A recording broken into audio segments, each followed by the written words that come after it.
রাস্তা তৈরির দাবিতে রাজ্য সড়ক অবরোধ করে বিক্ষোভ প্রদর্শন। বারবার বিভিন্ন দপ্তরে জানানোর সত্ত্বেও 40 বছর ধরে কোনো সুরাহা হয়নি। বিগত কয়েকদিনের বৃষ্টিতে রাস্তায় চলাচল করা যাচ্ছে না। বাধ্য হয়ে নালাগোলা রাজ্য সড়ক অবরোধ করে বিক্ষোভ দেখালেন পুরাতন মালদার শাহপুর অঞ্চলের রায়পুরের যোধ গোবিন্দপুর এলাকার বাসিন্দারা। সোমবার সকালে আনুমানিক 9:30 নাগাদ এদিন বাসের ব্যারিকেড দিয়ে রাস্তা বন্ধ করে বিক্ষোভ দেখান তারা। অভিযোগ, বর্ষা হলে 1 হাঁটু জল চলাচলের অযোগ্য হয়ে পড়ে, রাস্তায় কাদা হয়ে পড়ে। সেই এলাকায় স্কুলের বাচ্চাদেরকেও সমস্যার মুখে পড়তে হয় নিত্যদিন। প্রায় কয়েক হাজার মানুষ ভুক্তভোগী হন। রাস্তার যদি ঠিক করা না হয় অবরোধ চালিয়ে যাবেন বলে জানান এলাকাবাসীরা। টানা 1 ঘন্টা ধরে চলে অবরোধ বিক্ষোভ। ঘটনার খবর পেয়ে ঘটনাস্থলে পৌঁছায় মালদা থানার পুলিশ। সাথে খবর পেয়ে ছুটে আসে শাহপুর অঞ্চলের উপপ্রধান লাল বাহাদুর ঘোষ এবং সংশ্লিষ্ট অঞ্চলের সদস্য সানোয়ার হোসেন। পুলিশ হস্তক্ষেপ এবং উপপ্রধানের আশ্বাসে অবরোধটি তুলে নেন। এদিন উপস্থিত সংবাদ মাধ্যমের মুখোমুখি হয়ে উপপ্রধান লাল বাহাদুর ঘোষ রাস্তা খারাপের অবস্থায় তিনি স্বীকার করে নেন এবং আগামী 2-1 দিনের ভেতরে কাজ হবে বলে জানিয়েছেন তিনি।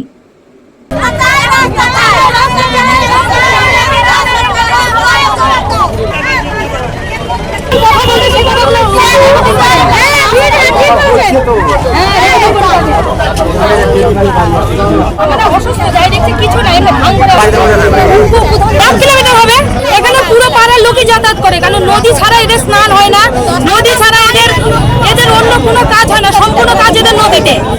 কেননা এখানে কোনো ড্রেনের ব্যবস্থা নেই, বাড়িতে টিউবওয়েল কোনো মার্শাল ব্যবহার করতে পারে না, কারণ জল নামার কোনো সুযোগ সুবিধা নাই এখানে। এই জন্য আমরা নদীতেই সবকিছু করে। এমনকি বাচ্চারা স্কুলে যাওয়া খুব অসুবিধা। আমার বাচ্চাই দুটো স্কুলে পড়ে, আমরা নদীর জল মানে নদীর ওই দিক দিয়ে যাওয়ার কোনো রাস্তা নাই। এখানে সব বাগান ঘেরাও করেছে, বাগান দিয়ে আগে যেতে পারি না, মেন রাস্তা সবসময় জলে ডুবে থাকে। বাচ্চারা স্কুল যেতে পারে না, 6-7 দিন ধরে বাচ্চাকে বাড়িতে রাখতে হয়। হ্যাঁ, আমরা মেম্বারকে জানিয়েছি, মেম্বার বলেছে আমরা অঞ্চলকে জানিয়েছি, অঞ্চলের নাকি টাকা নেই, কোনো কিছু করতে পারবে না, অঞ্চল ওদের কথা শোনে না। মেম্বার আমাদেরকে যেটা বলেছে, আর আমাদের বলার জায়গা কোথায়, আমরা মেম্বারকেই বলবো। মেম্বার তেমন কিছুই বলে না। প্রথমে বলেছিল রাবিশ ফেলবো, এখন বলছে রাবিশ ফেলতে পারবো না, আপনারা যা করার করেন। আমাদের কি উপায় আছে? আমরা মেয়েরা কি করব? আমাদের বাচ্চার জন্য আমাদের অসুস্থ হলে হসপিটালে যাওয়ার মতো রাস্তা নেই। বলেছে যে আমরা রাস্তা করে দেবো, ভোট হয়ে যাবে, রাস্তা হয়ে যাবে। আর এখন ভোট হওয়ার পরে এতদিন হয়ে যাচ্ছে, মেম্বার গঠন হয়েছে, এখন পর্যন্ত রাস্তার সম্পর্কে কোনো কথাই নাই। বলছে কি কাজ যখন পাবো করে দেবো। আমরা আজকের অবরোধ করেছি, রাস্তা আমাদের করে দিতে হবে। এখানে মানে জল অনেকদিন থেকে জমে থাকে, 3-4টা মেম্বার ফেল হয়ে গেল, শেষ হয়ে গেল। মানে বলছে যে আমরা ভোট দাও, আমরা রাস্তা করে দিব।